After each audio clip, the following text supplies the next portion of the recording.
Hoy voy a hablar de migraña, sí. No sé si alguno de ustedes tiene migraña. Migrañas significa cuando te duele acá arriba, en los Ah, costados, la cabeza, todo. ¿Cómo es la migraña? bien, vamos a ver por partes. ¿Qué es la tener migraña? La migraña es un dolor de cabeza, es un tipo de cefalea, le decimos en medicina.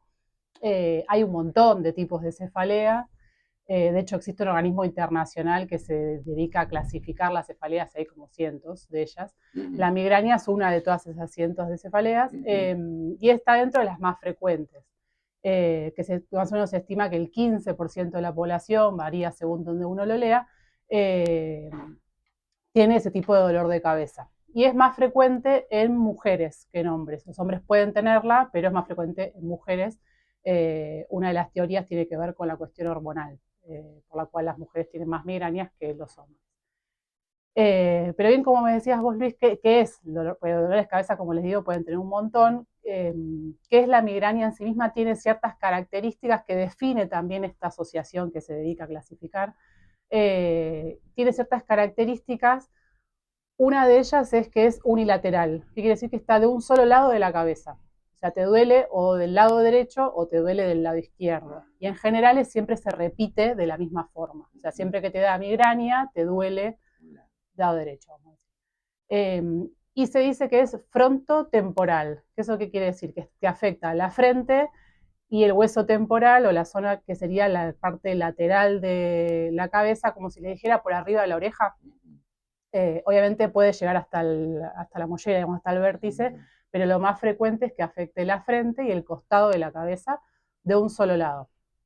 Eh, y los pacientes ese dolor lo refieren como algo pulsátil, es como si les latiera Sí. el, la cabeza. No sé si tuvieron algún dolor de cabeza con estas características alguna vez. Puede ser, uno puede tener migraña crónica o tener algún episodio aislado de ese tipo de dolor de cabeza. Eh, y la otra característica que tiene es que suele ir acompañada, que eso forma parte del diagnóstico de la migraña, de náuseas o vómitos, ¿sí? Que hay personas que tienen tanto dolor que terminan vomitando, que eso a veces le mejora y a veces no el dolor, y de otra cosa que se llama fono y fotofobia. ¿Qué quiere decir? Que es personas que tienen intolerancia o mayor dolor cuando se exponen a la luz o al sonido. Ujú. Entonces, por ahí, si conocen a alguien que es migrañosa, les dice, cuando me duele la cabeza necesito Oscuridad. estar en oscuridad, Mm, quedarme en una habitación cerrada, tranquila, sin moverme, sin hacer nada y sin sonido, que eso les mejora el dolor, porque justamente la luz o el sonido les irrita bastante. Esa es otra de las características que tiene este tipo de dolor de cabeza, que como verán no es como por ahí el más común, que es la cefalea o el dolor de cabeza tensional, que se dice que es por contractura.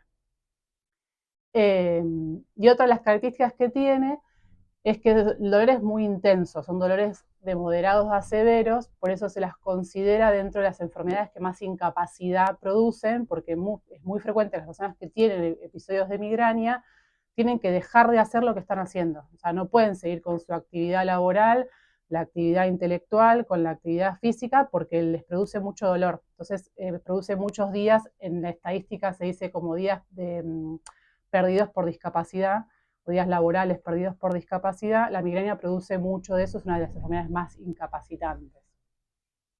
Eh, el sí. origen de eso, voy muy adelante. No, pero no se sabe. Ah, Son más hipótesis que certezas en relación a esto. Originalmente, o sea, para que se entienda, la migraña forma parte de los dolores de cabeza que se les dice primarios. O sea, quiere decir que el dolor de cabeza es la enfermedad en sí misma, digamos. No es que el dolor de cabeza se produce secundario, por por, ejemplo, a un tumor. Un tumor cerebral produce dolor de cabeza, o sea, el dolor de cabeza es una consecuencia de esa enfermedad. En el caso de la migraña, no hay un daño estructural, digamos, dentro de los huesos del cráneo, los vasos del cráneo, el encéfalo, de eso no hay ningún daño adentro. Solamente la persona tiene de migraña y esa es la enfermedad en sí misma, digamos. ujú, Eh, ¿Por qué se produce? No se sabe. Hay varias teorías. que algunas te dicen que es por una cuestión vascular, porque se produce una dilatación a nivel vascular y eso genera dolor. Y hay otras teorías hablan de algo más neurogénico, digamos que hay distintos neurotransmisores que estimulan las vías del dolor y generan el dolor. Hoy se habla más de que en la realidad son las dos cosas, o sea, pero todo hipótesis, porque no hay nada así que uno le pueda poner la firma de por qué se produce.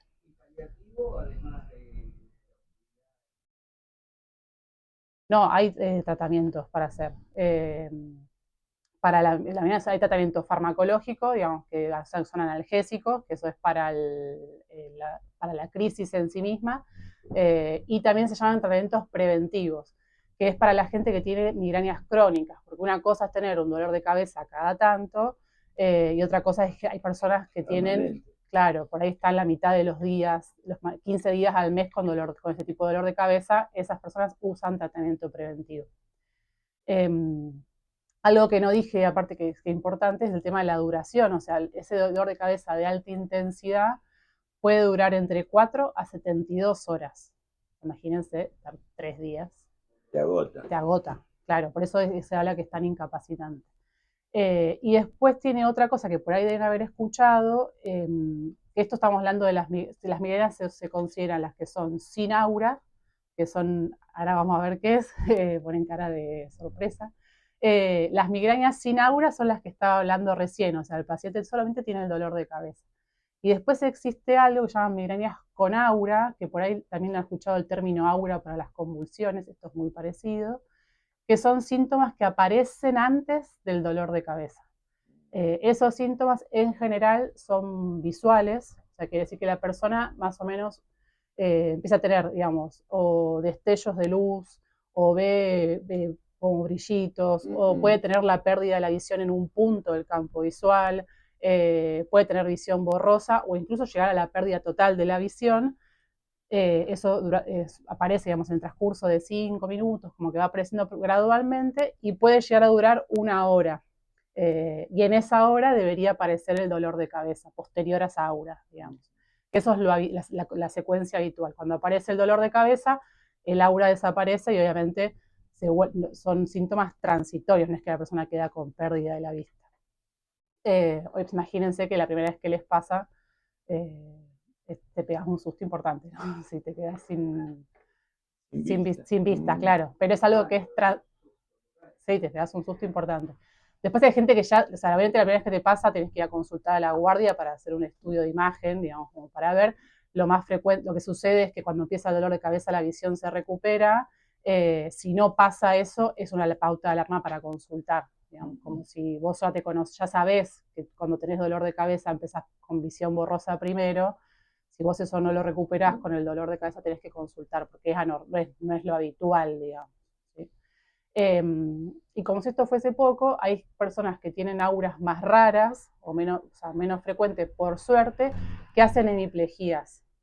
Es decir, que tienen como una parálisis o una pérdida de la fuerza muscular facial del brazo o de la pierna, puede ser de una parte o de todo el cuerpo, con las mismas características, que empieza, digamos, paulatinamente a lo largo de 5 minutos, puede durar 1 hora y cuando aparece el dolor de cabeza desaparece la hemiplejía.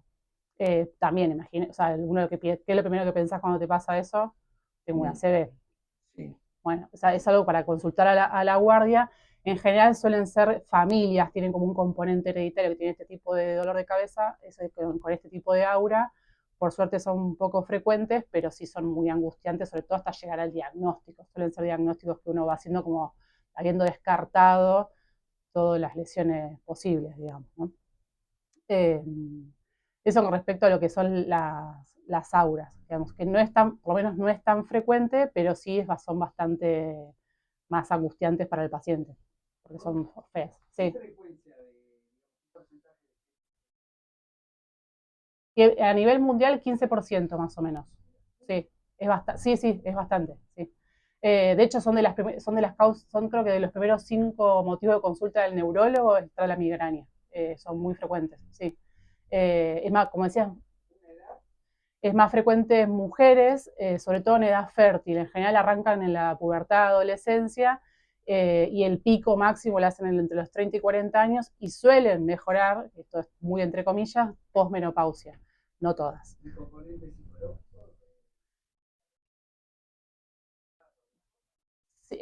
Sí, hay muchos desencadenantes para los dolores de cabeza. Las personas que ya se conocen migrañosas ya saben qué cosas le van como identificando, qué cosas le desencadenan migraña, pero en general a la cabeza va el estrés, ya sea el estrés psicológico, el estrés por una actividad mental excesiva, el estrés laboral, digamos, esos días de trabajo que son muy pesados, uno está haciendo un montón de cosas, sobreexigido, es muy común que después termine el día con una migraña.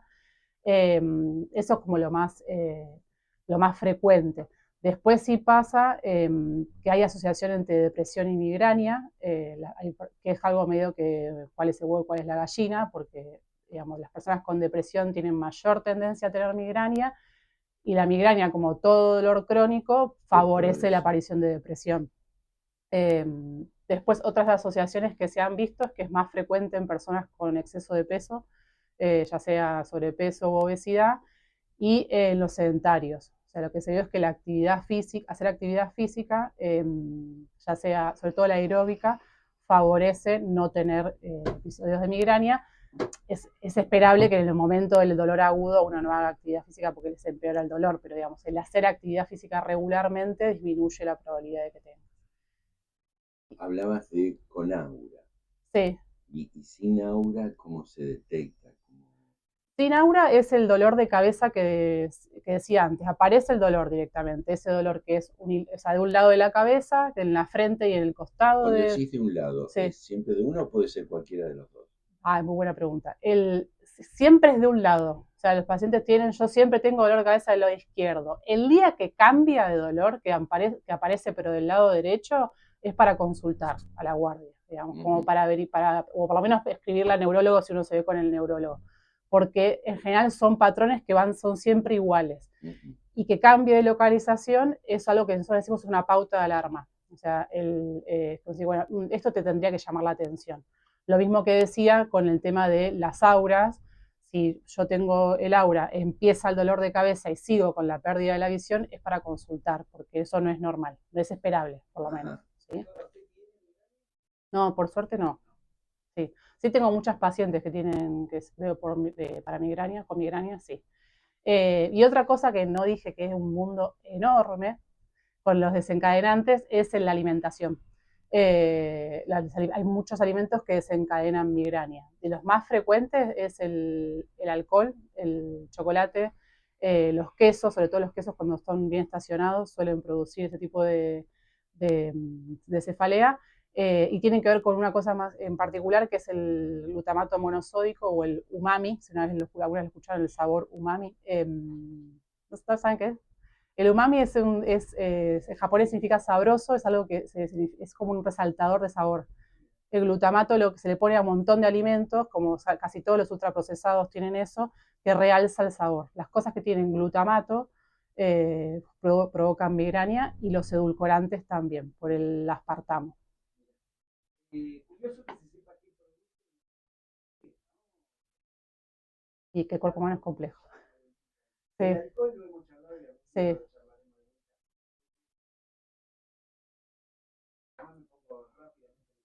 Sí.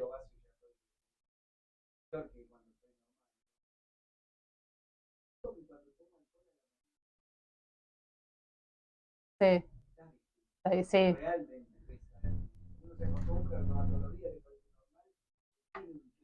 Sí, tiene un impacto. Sí.